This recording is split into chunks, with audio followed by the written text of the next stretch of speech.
Charlie Parsons for Boxing Social in association with William Hill and Empire Fight Store. Edward, it is a lovely Friday. Woke up, go for a little run, then we done a little gym session. Flying you, boy. Flying you. After pulling out on the run yesterday, you are flying, boy. Great, isn't it? I mean, isn't it nice to have a bit of sunshine on the back, 2 gym sessions a day, eating well, massive show tomorrow night. Life is good, baby. Life is good. We're blessed. We must always... Do you know what I was thinking earlier? I was thinking that I would like to start, before every meal, I would like to say a grace. Really? Yeah. I was not expecting that from you. It's a random thing to say, but I just feel like we need to be more thankful and grateful. Like, we need to be thankful and grateful that we wake up in the morning. But we need to be thankful and grateful for the food that is provided for us, you know, for the life that we're given. And I used to sit at tables sometimes and people would do grace and I'd think, but actually I think it's a great thing to do. I think I'm going to try and see if my kids will do that with me. I think it's a very good, great thing to laugh teach, when you propose. Probably. But I think it's a great thing to teach kids about being grateful, you know? Because I don't think any of us are grateful enough. Good days, bad days, we should always be grateful. Off you go, son. I'll tell you something I'm not grateful for. This bloody t-shirt. I'm going to zoom out and show... No, it's just you need to size up. Size up? Look at the size of it. Mate, as I said, I've asked you to tag in this new company like 5 times. You've not done it. 120 Lino, Lino. Been buying the stuff now. The hoodie, the linen hoodie that I had on yesterday was also the same brand. I've been buying this stuff now for probably like a year. Been getting it from Mr. Porter, and I recently found a shop, 120 Lino shop in America. Bought this. Now, it was in the sale, and you might ask yourself or say to yourself, I know why. But I don't know how you could not like it. I think it's a lovely colour. I think it brings out my eyes. And I think, yeah, I'm very comfortable with it. So. No, that's actually caught me off guard, that. Look, let's go straight into it. We just had the weigh-in here. Richardson Hitchins, a payder, kicked off a little bit. We knew it wouldn't at the press conference, but nice to see Richardson sort of just give it... Yeah, it was all friendly stuff. It was like, he said, I'm going to show you unbelievable skill levels tomorrow night. And Zepeda just said, mate, I've heard it all before. I've seen everything. He said, you ain't seen anything like this, I promise. Like, Richardson Hitchins believes that he is a pure standout talent. Like, I'm talking Haney, Stevenson, Tank. He believes he's on that level. He's got the amateur recognition and pedigree. A lot of people in the sport believe he is on that level. And Jose Zepeda is the kind of fight you can show that. So this is a absolute coming out moment for Richardson Hitchins tomorrow night. And it's going to be a very tough fight because Zepeda looks ready. He's got Manny Robles and everybody in the team ready to go. I think it's a tremendous fight, I really do. Just a quick one. Why is Conor Benn higher up in the card than Jessica McCaskill and Sandy Ryan? Because, you know, I saw this yesterday from, I think, Amanda Serrano tweeted. If you want to have equality, you have to judge every fight on its commercial merit, right? And I'm just going to be completely honest with you and plain and simple. There is more eyeballs, there is more interaction, there is certainly obviously more controversy, there is more news source involvement, there is a greater viewing figure number for the Conor Benn fight than Ryan McCaskill. And if you want equality, you can't just say, just because a fight has, there's nothing to do with handing it out. Just because a fight is unified, the value of the fight goes above it. And I just have to say, Conor Benn is one of the biggest stars in the sport. Love it, hate it. There's controversy, like the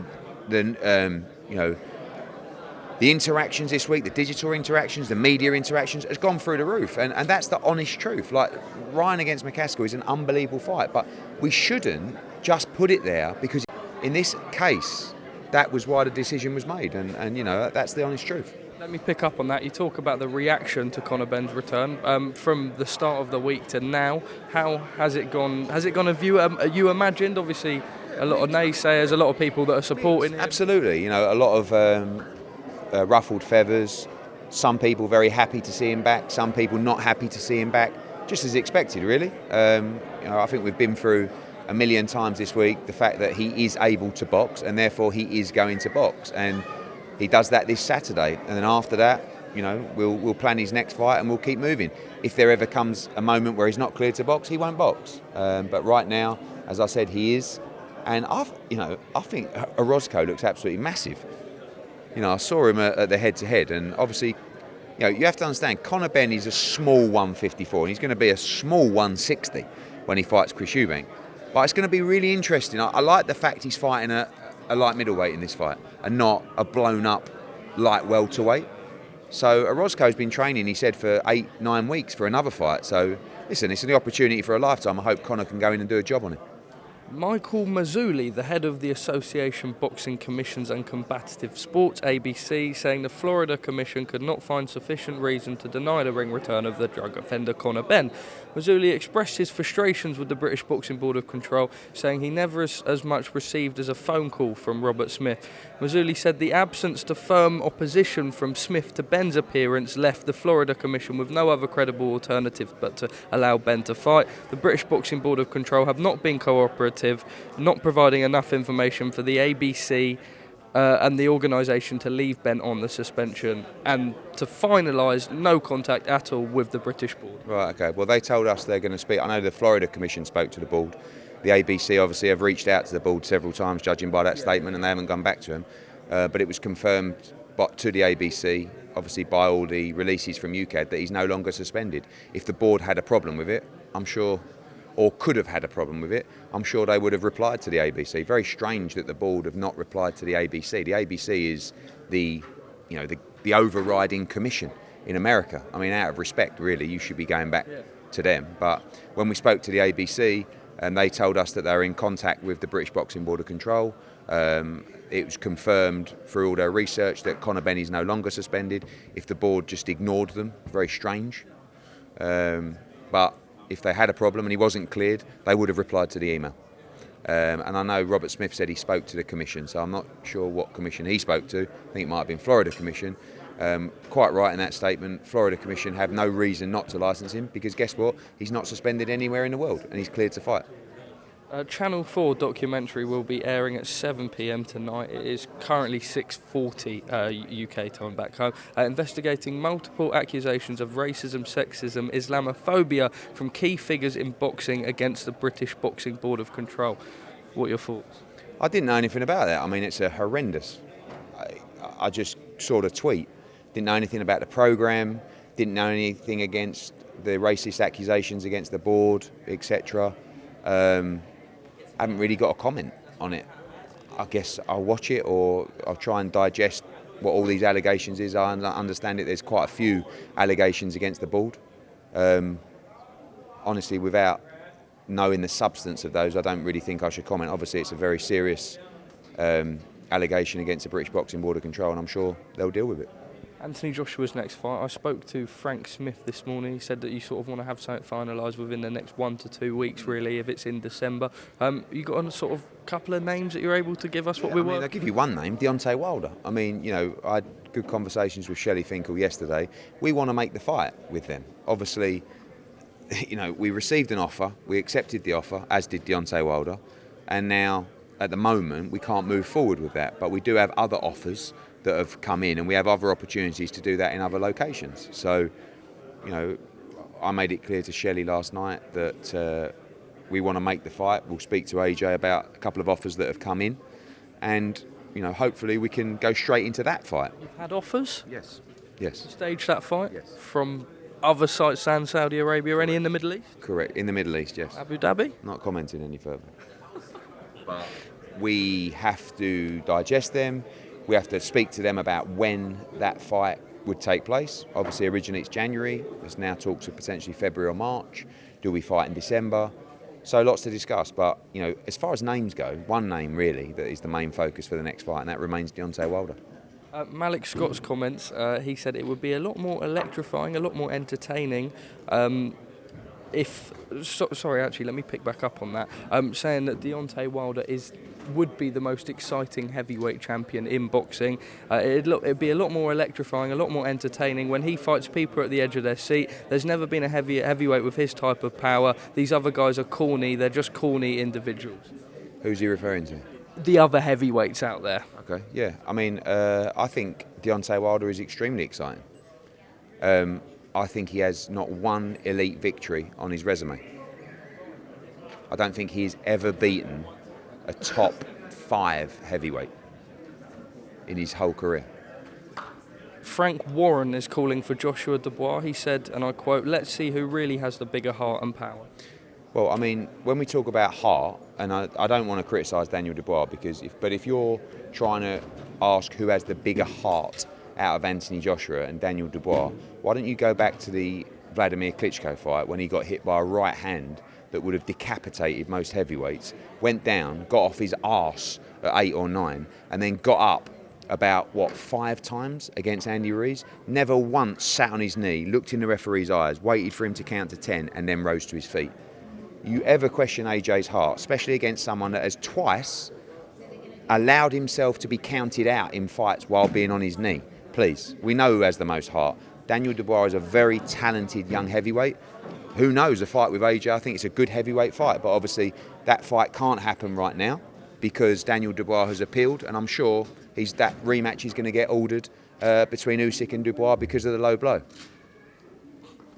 Let me just fly through the rest of these. What do you make of Anthony Yarde's opponent tomorrow? He's the guy who boxed Kieran Conway in his comeback fight over 6 rounds, right? I think they had an injury. Look, I don't. One of the problems, and I'm just gonna. I'm not backing up Frank Warren, but when you don't have the budget for the undercard, right? And this is not. I'm not saying they don't have the budget in general. I'm saying Zhang against Joyce is a very expensive fight. Anthony Yarde is a very expensive fighter to put on. And one of the problems with boxing is, whatever Frank has to pay Anthony Yarde for Saturday, he has no money left for the opponent, right? Also, the management team of Anthony Yarde, quite right, protecting the fighter, would say, hang on a minute, we've just boxed Beterbiev. We just had a war, we just want to run out. We don't want a tough fight. And then Frank wants to spend as little as possible on the opponent. And sometimes we do the same, it's not a pop at him. So it's an absolute horrendous mismatch. I mean, and you're just coming off a fantastic performance against Beterbiev.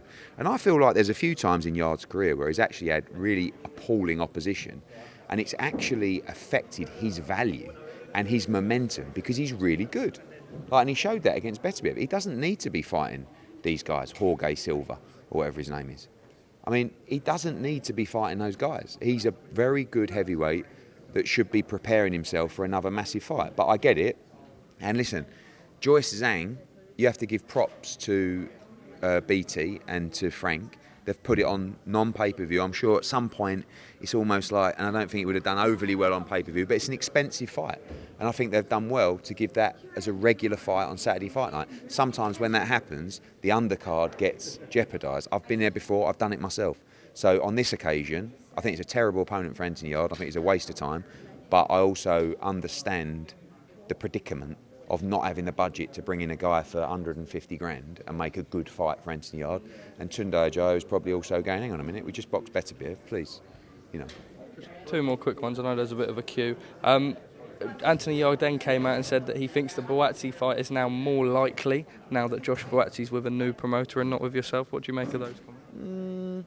Maybe. I mean, I don't know. I mean, again, you hear, of all the bullshit rumours you hear, probably 20% are true, but I hear that Buatsi Azeez is not happening on Pardon? October 20th. It's just what I've heard. Again, probably rubbish. But I think the winner of that fight against Yarde is a good fight. And I think that's the right fight for Anthony Yarde. I've got to pick up on that, Ed. You said that you're expecting that Dan Azeez and Josh Buatsi not to happen. It's just some room, like I said, most thing you read, 10% is true, 20% is true. But that's one of the things that I've seen. So I guess time will tell. Okay, just finally from me then, Joe Joyce, £25 or something heavier. I know that you gave a prediction earlier on in the week, but does this change anything? I mean, significant change. I mean, I was surprised by the weight, but then when you think about it, I guess last time he came in light to try and move. Moving is not his forte. What his forte is, he's unbelievably strong and he's unbelievably tough. Now, is he still tough and robust after the damage he's taken in his career and the damage he took in his last fight?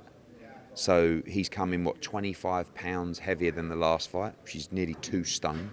He's coming 10 pounds heavier than his... I mean, I don't like it, but you know what he's trying to do. He's going to try and bulldoze Zhilei Zhang. I think it's a really good fight. I spoke to Scooter, who's the S&C coach in New York, very credible trainer who's been training Zhang for this fight, and he said Zhilei Zhang is in unbelievable condition. So I'll be tuning in. I think it's a great fight, and I really like Zhilei Zhang, but I hope Joe Joyce, obviously the Brit, can get the win. I think he'll get stopped, but I also wouldn't be surprised if he weathered the storm and stopped Zhang late. So really good fight and looking forward to it. Edward, thank you very much. Final message ahead of tomorrow's card tomorrow night? Just tune in. It's a fantastic card from before the bell to all the way to the main event. Obviously the return of Conor Benn, but also a fantastic card top to bottom. And enjoy before we head back to the UK for Opataya Thompson et al. Next week.